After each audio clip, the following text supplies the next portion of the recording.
ఆటాకి నాకున్న అనుబంధం అలాంటిదండి. సో ఈ సంవత్సరంతో నాకు 50 ఏళ్ళు నిండాయి. 30 ఇయర్స్ సినిమా ఇండస్ట్రీకి వచ్చి, పిట్టల దొర ఫస్ట్ మూవీ 96. సో అట్లాగే 40 ఏళ్ళు అయింది మిమిక్రీ చేయబట్టి. 10 ఇయర్స్ ఉన్న నుంచి చేస్తున్నాను. Thank you. ముందు వరుసలో కూర్చున్నటువంటి పెద్దలందరికీ, వెనక వరుసలో ఉన్నటువంటి అందరికీ నా శిరస్సు వంచి నమస్కారం తెలియజేసుకున్నాను. Thank you so much. ఒకసారి గట్టిగా చప్పలు కొడితే మనం ప్రోగ్రామ్ స్టార్ట్ చేసుకుందాం, హ్యాపీగా నవ్వుకుందాం. రైట్. ఈ మధ్య ఎట్లయిపోయిందంటే చాలా మంది మీద ఆధారపడిపోతా ఉన్నారు. అట్లా ఉంది పరిస్థితి. మీకు ఇక్కడ పోలీసు వాళ్ళు చాలా చక్కగా, కాప్స్ చాలా చక్కగా hello mister, hello sir, show your ID అని ఇంత మర్యాదగా మాట్లాడతారు. అదే ఇండియాలో అనుకో ఏంద్రాబోయ్ అని చెప్పేసి దారుణంగా ఉంటుంది లాంగ్వేజ్. సో ఒక పోలీస్ అతను దొంగను కొడుతున్నాడు. చెప్పు దొంగతనం చేసావా లేదా, చెప్పు దొంగతనం చేసావా లేదా అంటే, అన్నా చేసిన దొంగతనం చేసిన. సార్ దొంగతనం చేసినావు కదా, నువ్వు ఒక్కనే చేసినావా, ఇంకా నీతో పాటు ఎవరైనా ఉండేనా? ఇవాళ రేపు ఎవరిని నమ్మేటట్లేదు సార్, నేను ఒక్కనే చేసిన అన్నాడు వాడు. సో ఇట్లా ఉంటాయి అన్నమాట, చాలా గమ్మత్తైనటువంటి విషయాలు ఉంటాయి. సరే ఏదేమైనా కూడా మన ఈ ఆట కార్యక్రమానికి ముందుగా చిన్నజీయర్ స్వామి గారు బ్లెస్సింగ్స్ ఇస్తారు. ఆ తర్వాత మనం ఒక్కొక్క వాయిస్కి వెళ్దాం, జోక్స్కి వెళ్దాం. చిన్నజీయర్ స్వామి గారు వాయిస్ తీసుకుంటే మన జయంత్ చల్లన్న కూడా చాలా ప్రశాంతంగా, చాలా కూల్ గా కనబడుతుంటారు. ఆట వేడుకలకి మేము చాలా ట్రై చేసాము, అంత బాగా చాలా 1 month నుంచి మేము చాలా మంచి కష్టపడ్డదానికి ఫలితం దొరికింది మాకు. అది ఇట్లా మాట్లాడుతున్నాడు, కూల్ గా ఉంటాడు అనమాట. మళ్ళీ కవితక్క పక్కన ఉందనుకోండి, ఇంకా చాలా యాక్టివ్ గా మాట్లాడతారు, లేదంటే కూల్ గా ఉంటాడు. సో అదే కూల్నెస్ ని మనం చిన్నజీయర్ స్వామి గారిలో కూడా చూసుకోవచ్చు. జై శ్రీమన్నారాయణ. మనమందరం కూడా ఈనాటి ఆట వేడుకలకి విచ్చేసినటువంటి పెద్దలందరికీ, రాజకీయవేత్తలకి, సినీ నటులకి, నాకు ఇష్టమైనటువంటి వ్యక్తి రాజేంద్ర ప్రసాద్ గారి కామెడీ అంటే చాలా ఇష్టం. సో అందరికీ కూడా చక్కటి ఫ్యామిలీ చిత్రాలు తీసేటువంటి దిల్ రాజు గారికి కూడా, వారికి అందరికీ, మీ అందరికీ కూడా రాజకీయ పరంగా అందరికీ బాగుండాలని కోరుకుంటూ జై శ్రీమన్నారాయణ. అయిపోయి. Thank you. మీరు నవ్వుతే చాలండి, నవ్వుతే కాదు, చప్పట్లు కొడితే నాకు తెలుస్తుంది. అట్లా నవ్వండి కానీ చప్పట్లు కొడితే నాకు తెలుస్తుంది అనమాట. Right, okay. సో అట్లాగే మొన్న గమ్మత్ ఏం జరిగిందంటే, మా మల్లారెడ్డి అన్న మొన్న ఒక కన్వెన్షన్ లో, ఒక ఈవెంట్ లో ఫోక్ సాంగ్స్ పాడిన వాళ్ళందరికీ $1000 ఇవ్వండి అని చెప్పిండు. నేను కూడా మా హనుమంతన్న దగ్గర పోయినా, నాకు కూడా ఏమన్నా అత్తయ్యో అనుకుని, ఆయన ప్రోగ్రామ్ అయినాక రూమ్కి పోయిండు. రూమ్ పోయితే నేను హనుమంతన్న రూమ్కి పోయినా. రూమ్ పోయి డైలాగ్ చెప్పిన, హలో హలో హలో చుంచురాముడు చుంచురాముడు అని రావుగోపాలరావు గారు డైలాగ్ చెప్పా.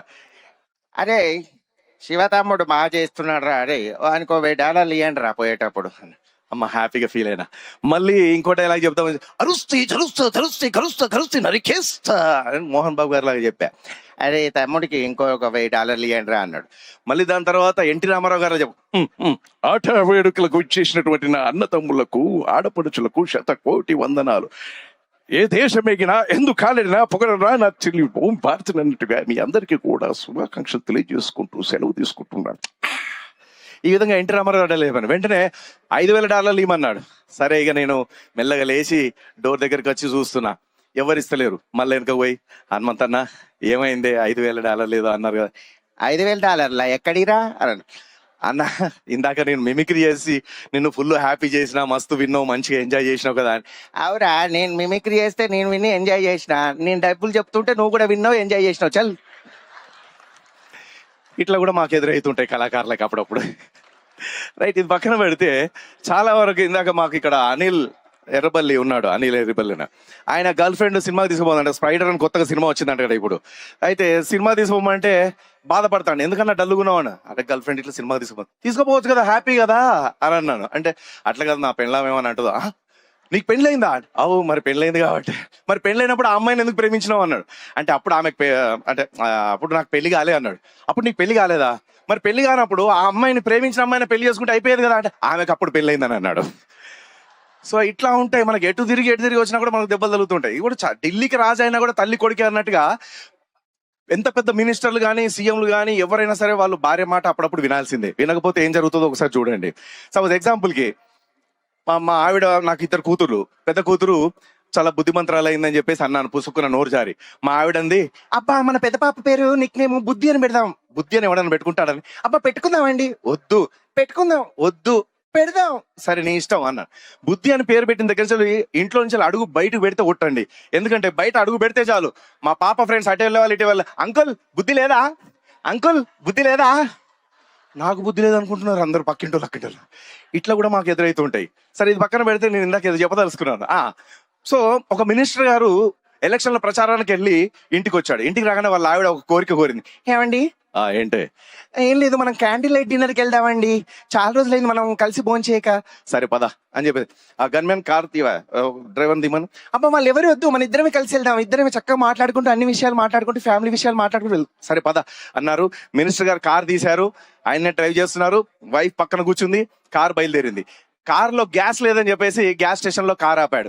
గ్యాస్ స్టేషన్ లో పని చేసుకునేవాడు వచ్చి ఆవిడ్ని చూసి, మినిస్టర్ గారి వైఫ్ ని చూసి ఇలా అంటున్నాడు, మేడం మీరు పద్మ గారు కదా? అవును, నా పేరు నీకెలా తెలుసు? అదేంటి మేడం నన్ను గుర్తుపట్టలేదా? లేదు, కానీ ఎక్కడో చూసినట్టుంది. అదేంటి మేడం 10 సంవత్సరాల క్రితం మీకు నాకు పెళ్లి చూపులు జరిగాయి, మీ జాతకాలు నా జాతకాలు కుదరలేదని మనం పెళ్లి చేసుకోలేదు కదా అన్నాడు పుసుకున. వెంటనే మినిస్టర్ గారికి గుండె బిల్లినంత పని అయింది. సరే ఆయన 3000 రూపీస్ పెట్రోల్ కొట్టినారు, బయలుదేరింది కారు. మినిస్టర్ గారు ఉన్నాయని ఉండకుండా మెల్లిగా గెలుక్కున్నారు భార్యని. ఏమే, ఒకవేళ గనక 10 సంవత్సరాల క్రితం వాడి జాతకాలు నీ జాతకాలు కుదిరుంటే ఇప్పుడు నీ పరిస్థితి ఏమై ఉండేదంటావు? ఏముంది, వాడు మినిస్టర్ అయ్యేవాడు, నువ్వు పెట్రోల్ పంపులో పనిచేసుకునేవాడివి. సో ఇట్లా మనకు రకరకాలుగా మనకు ఎదురు దెబ్బలు తగులుతుంటాయి అన్నమాట. ఇవన్నీ మనం సరదాగా తీసుకొని చెప్పుకోవాలి, అంతే తప్ప మనం ఏమనొద్దు. సరే మొన్న నేను ఇదే మన ప్రోగ్రామ్ కోసమని అమెరికాకు వస్తూ ఉంటే ఆలీ గారు వైఫ్ జుబేదా అలీ గారు ఇద్దరు ఎయిర్పోర్ట్ లో, దుబాయ్ ఎయిర్పోర్ట్ లో అంటే వేరే ఫ్లైట్ ఎక్కాలి కదండి. సో దానికోసమని వేరే ఫ్లైట్ ఎక్కుదామని బయలుదేరుతా ఉంటే ఆ షాప్ల మధ్య నుంచి ఆలీ గారు వైఫ్ చేయబట్టుకుని నడుచుకుంటూ పోతుంటే వెనకాల ఒక జంట తిట్టుకుంటున్నారు. ఏమైందని చెప్పేసి వీళ్ళ దిక్కు చూస్తే వాళ్ళు ఏమనుకుంటున్నారు, చూడండి ఆలీ గారు వాళ్ళ వైఫ్ ని ఎంత మంచిగా చేయి పట్టుకొని గట్టిగా పట్టుకొని మంచిగా ఎంత బాగా తీసుకెళ్తున్నారు. మీరు ఎప్పుడన్నా నన్ను పట్టుకున్నారా, చేయి ముట్టుకున్నారా? నేను నడుస్తూ ఉంటే అంత దూరంలో నడుస్తూ ఉంటావు. ఆహా అది కాదే అని చెప్పేసి అన్న. నేను పోయి ఆలీ అన్నతో అన్నాను, అన్నా ఏందన్నా నీ గురించి నువ్వు చేయబట్టి అందరికి లొల్లులు అవుతున్నాయి భార్య భర్తలకు అన్నాను. ఏమైందిరా అన్నాడు. ఏం లేదన్నా, నువ్వు జుబేదా అలీ బాబీ భార్య చేయి పట్టుకొని మంచిగా గట్టిగా పట్టుకొని నడుస్తున్నావు అంట కదా, ఎంత ప్రేమ ఉందని అనుకున్నా. ప్రేమనా తొక్కనా, చెయ్యొదిలితే ఏ షాప్ లో వచ్చి బిల్లు తెస్తుందని నా భయం నాకని అన్నాడు. సో ఇట్లా కూడా చాలా గమ్మతులు జరుగుతుంటాయి. సరే లైట్లు బ్లింక్ అయినప్పుడు అది ఆపమనా అర్థం, లేకపోతే టైం ఎక్కువైందనా? కాదు కదా. సరే రైట్, ఓకే. సో ఇట్లా సరదాగా మనం తీసుకొని చెప్పొచ్చు. సరే ఇప్పుడు ఎగ్జాంపుల్ తీసుకుంటే కొంతమంది రాజకీయ నాయకులు, కొంతమంది సినిమా యాక్టర్లు, వాళ్ళ మాటలు వాళ్ళ డ్యాన్సులు కూడా ఎలా ఉంటాయి అనేది తీసుకొని చెప్తాను. సో మీ అందరు తెలుసు, చాలా మంది రకరకాల వాయిస్లు చేస్తూ ఉంటాను, మీరు అందరూ చూస్తూనే ఉంటారు. ఎవర్రా వీళ్ళు ఇంత టాలెంటెడ్ గా ఉన్నారు, చప్పట్లు గట్టిగా కొట్టచ్చు కదా, ఈ విధంగా ఉంటుంది విటివి గణేష్ గారు. సరే పక్కన పెడితే సపోజ్ రాజేంద్ర ప్రసాద్ గారు, ఎంతో మంది హీరోలు వీళ్ళందరూ కూడా ఉన్నారు. వాళ్ళందరూ కూడా వాళ్ళ మాటలు వాళ్ళ యాక్టింగ్ అంతా కూడా చూసి పెరిగిన వాళ్ళం మేము.